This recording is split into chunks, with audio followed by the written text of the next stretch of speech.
Olá, queridos alunos! Estamos aqui para mais um Plantão Tira Dúvidas, isso que vocês esperam ansiosos, eu e a professora Renatinha, para falar sobre a disciplina de gestão de produtos e marcas. Temos vários hashtags Fica Dicas para vocês. Professora, tudo bem? Tudo bem, professora? Olá, pessoal! Vamos aproveitar essas dicas, anotando tudo, né?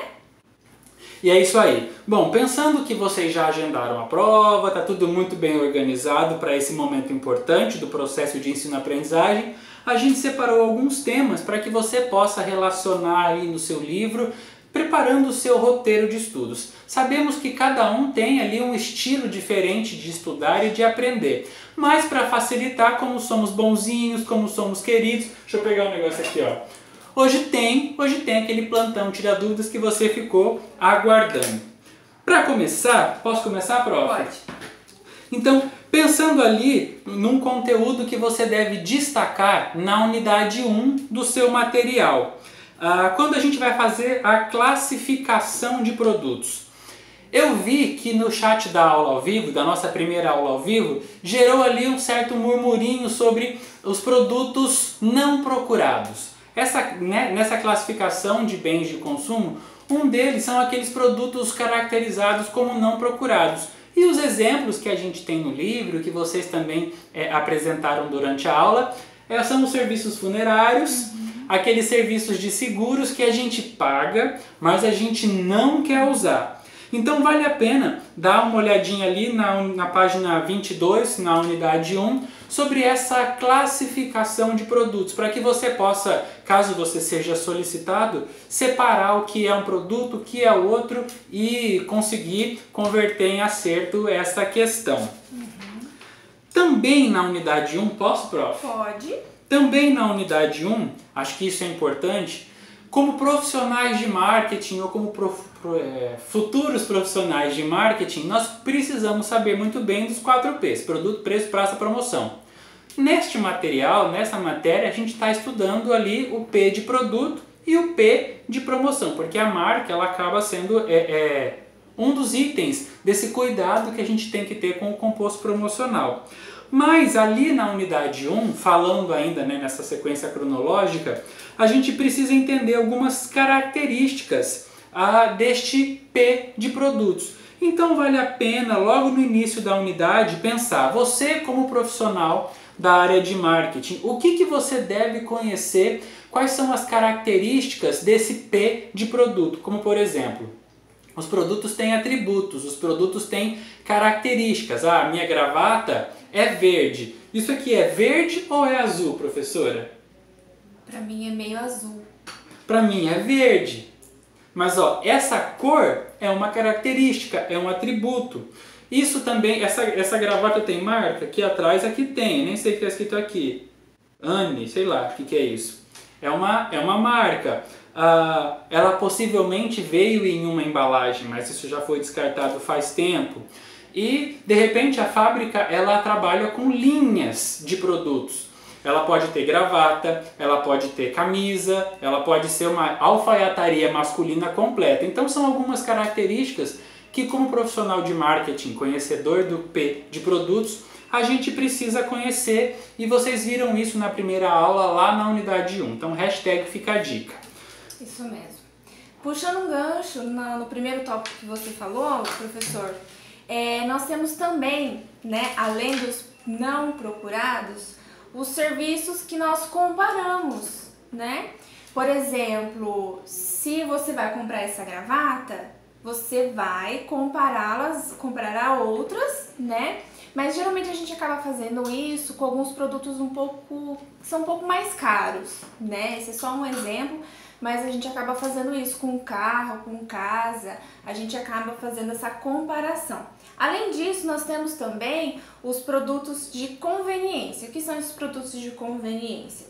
São esses produtos que a gente usa no dia a dia, né? Um sabonete, uma pasta de dente, uma caneta, um papel, né? E nós temos também aquele de especialidade, que são aqueles produtos mais elaborados, que requerem um pouquinho mais de tempo e pesquisa, né? Pra gente aí fazendo a compra em si, né? Então é importante que você conheça essas características, né? Como profissional de marketing, quando você for desenvolver um produto, você tem que conhecer que tipo de produto este que você está criando ou este com os quais você trabalha estarão enquadrados. Isso mesmo. E avançando um pouquinho, lá para a unidade 2, a gente fala em embalagem, tipos de embalagem. Por exemplo, essa gravata é um produto com atributos, com características e ela veio em uma embalagem. Agora, se por acaso eu, como consumidor ecologicamente correto, eu vou até a loja e eu quero que o vendedor me embrulhe essa gravata numa embalagem de papel. Uma embalagem de papel, então eu vou pegar a gravata e vou colocar ali dentro. Essa embalagem vai ter um contato direto com o meu produto. Então o pacote de papel vai estar em contato direto com a gravata. Então eu posso chamar isso de uma embalagem primária, porque ela envolve o produto. Então se eu simplesmente colocar a gravata lá dentro, eu estaria trabalhando com a embalagem primária. Mas a gente também tem outras características, tem outros níveis de embalagem, não é, professora? Tem as secundárias e as terciárias. Essa daí, por exemplo, a gente consegue ver bem também, por exemplo, igual tem no exemplo no livro, né? Uma latinha de leite condensado, né? Esse é o primário. O secundário é, por exemplo, se eu estou envolvendo com uma caixinha, uma edição especial, por exemplo, eu estou envolvendo essa latinha que está envolvendo o meu produto, né? Já é uma segunda embalagem. E nós temos a terceira embalagem, que geralmente é aquelas sacolinhas que a gente carrega para todos os lugares, né? As sacolinhas de viagem que a gente chama. Bom, então sabemos que temos aí 3 níveis de embalagem. É importante que vocês se atentem a isso, conheçam as características tanto de um quanto do outro. E ainda na unidade 2, eu acredito que vale a pena pensar assim.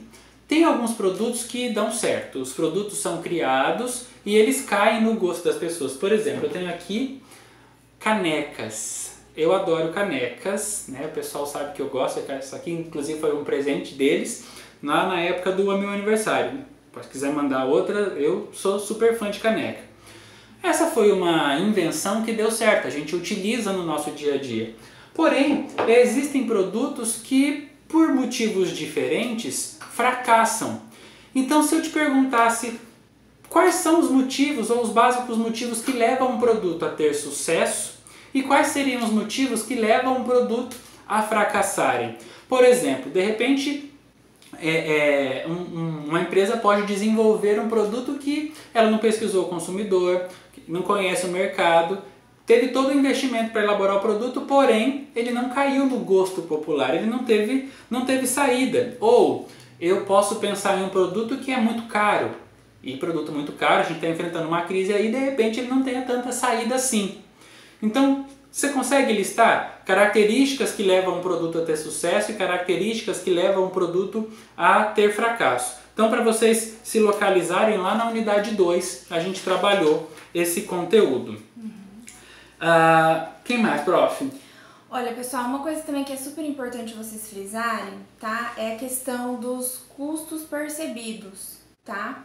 Que é uma dica super importante. Por exemplo, nós temos alguns tipos, o monetário, que é o valor em si que envolve, né, o consumidor e a empresa, né? Então, o produto em si. Então, ali o valor o monetário mesmo. Quanto que eu pago por aquele negócio? Quanto eu vou pagar, quanto eu tenho para dispor para pagar por aquele produto, né? Se eu quero aquela marca em específico. E nós temos também o temporal, que é o tempo gasto. Sim. Nós estamos gastando outra coisa de muito valor, que é o tempo gasto, né? Esse tempo, geralmente, hoje em dia, tá muito escasso. A gente tem muita coisa para fazer, igual eu cheguei aqui no trabalho, já comecei a fazer um monte de coisa e quando eu vi, já passou um tempão. Então é esse tempo que eu tô gastando, no caso, se eu for comprar algum produto. Por exemplo, preço, o valor monetário. Me foi exigido a compra de um chocolate de uma marca específica. Então, esse chocolate de marca específica, ele tem um valor monetário, ele me custa uma grana, né? Não vou pagar não. E, além de me custar uma grana, eu tenho que sair daqui ir até a loja, conseguir um estacionamento, enfrentar a fila para poder comprar, pagar caro ainda por esse produto. Então são algumas classificações de custo que nós vimos durante a disciplina. Que já junta as duas coisas, né? O tempo gasto e o valor, né? O dinheiro gasto para ter isso daí. Pois é. Avançando um pouquinho, indo lá para a unidade 4, é importante a gente pensar também o seguinte, as relações de consumo.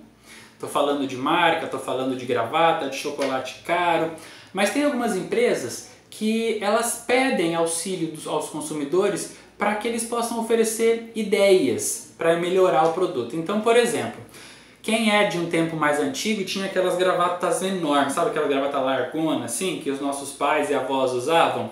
De repente, o consumidor, como um sujeito inovador do processo de produção de um produto, aí ele pode oferecer algumas sugestões, tipo, senhores alfaiates, por que não construir uma gravata ou desenhar uma gravata slim, uma gravata mais fininha, que se adeque mais, tal, que seja um pouco mais discreta. Então a gente pode perceber que o consumidor ele antes apenas consumia o produto que tinha. Agora ele pode ser um agente ativo no processo. O consumidor, como agente inovador, ele pode apresentar sugestões para melhoria de produto. Empresas como a Google e como a Apple, elas desenvolvem os seus produtos muitas vezes recolhendo as opiniões dos consumidores para melhorar, para delinear melhor e disponibilizar um produto que seja mais agradável ao consumidor. E falando em Google, né, e Apple, nós temos também aquelas, juntando essas marcas, né, a gente tem essas marcas que viram sinônimo do produto em si, né? Por exemplo, o Google mesmo, quando a gente fala, vou fazer jogar uma no busca, Google, eu vou buscar alguma coisa, né? Mas é Google, vou googlar. É Google, né? Hoje em dia é o mais usado, o buscador mais usado. Nós temos também o Omo, né? A Gillette. Quem compra sabão em pó? Ninguém vai comprar sabão em pó. A gente compra Omo, mesmo que você está comprando outra marca, mas eu uso Omo. Eu não uso nada porque eu não lavo roupa. Mas se eu for comprar um sabão em pó, eu vou comprar Omo. É descartável. E tem também o leite moça, né, que é bem conhecido. Vai comprar o chocolate Prestígio, não vou lá comprar um chocolate de coco, eu vou lá comprar um Prestígio. Exato. Né? Na língua portuguesa, isso é chamado de marcas metonímias. Quando o produto, a marca do produto, ela também vira sinônimo do produto em si. Então esse é um bom exemplo, né? O leite moça é leite condensado, mas é leite moça. Omo, Bombril também é um outro exemplo que a gente pode citar aqui. E lembrando também, já puxando uma outra linha, né? Nós temos os bens duráveis e os bens não duráveis. Então, o que eu quero dizer com tudo isso? Um leite moça, eu vou abrir a latinha dela, ou a caixinha, é um bem não durável, porque vai acabar logo.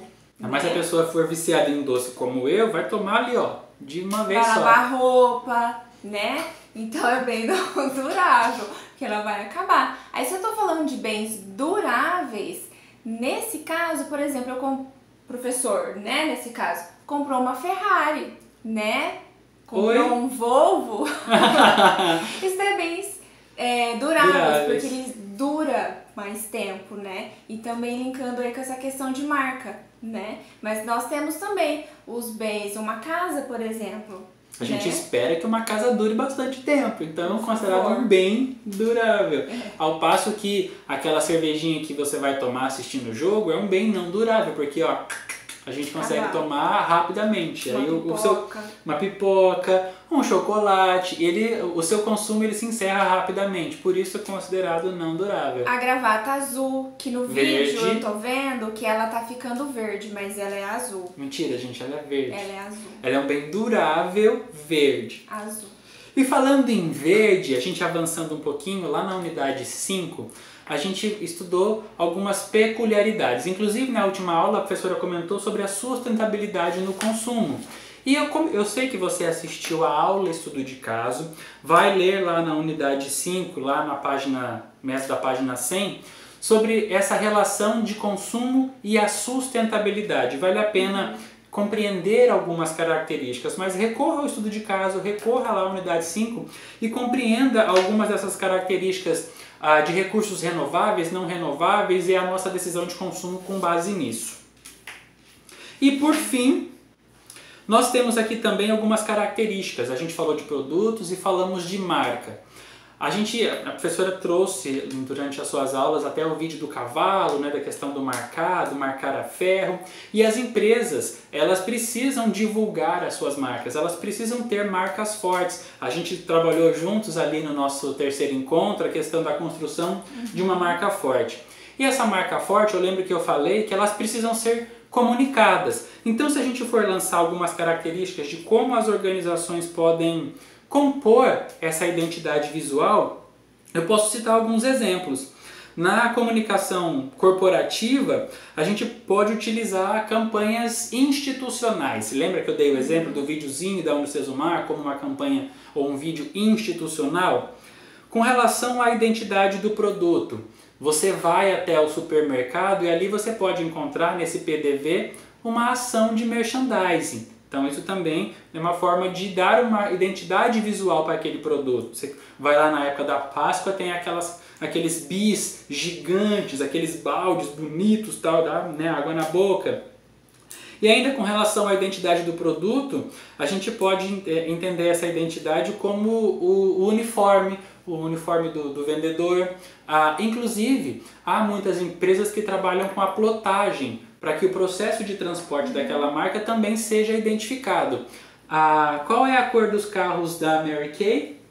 Rosa. Então existe uma identidade visual da empresa, inclusive nos veículos que eles utilizam para os promotores de venda, nesse processo de venda direta. Então é interessante que vocês possam olhar, tem uma série de materiais extras, vocês já encontraram nas atividades de estudo algumas questões com a fonte de material extra. As professoras reforçaram durante as aulas a necessidade dessa leitura, então vale a pena realmente, fica o hashtag Fica a Dica.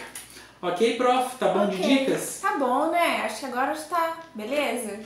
Agora você já tem o seu roteiro de estudos elaborado, só depende de você repassar esses pontos, fazer uma leitura, reassistir a aula caso for necessário e mandar muito bem na prova. Tá ok? Boa sorte, pessoal. Se tiver alguma dúvida, me manda, tá bom? Fui, boa sorte! Tchau, tchau!